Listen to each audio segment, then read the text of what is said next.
Siamo con Pierpaolo Scessi, candidato di Liberi Uguali al proporzionale per la Camera e Provincia di Venezia, che con il gruppo di Venezia Possibile ha raggiunto oggi la Marcia per l'Umanità e l'Accoglienza qui a Sottomarina.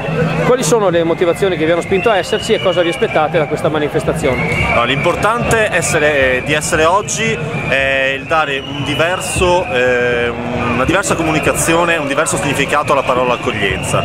Accoglienza in questo paese non deve essere solamente un'emergenza, non deve essere solamente un problema da affrontare spesso con mezzi che sono alternativi e altri rispetto a quelli di un vivere comune e quello di un vivere insieme.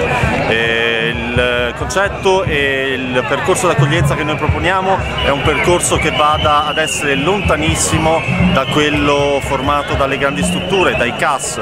Noi siamo per gli SPRAR, siamo per un'accoglienza che è un'accoglienza che veda nei ragazzi che sono alle mie spalle e in tutte le persone che vedono nell'Italia e in Europa come un punto di arrivo delle risorse, delle energie da portare nella nostra comunità e da portare e per far progredire la nostra società. Noi siamo qui a portare avanti questo tipo di accoglienza e questo tipo di idee.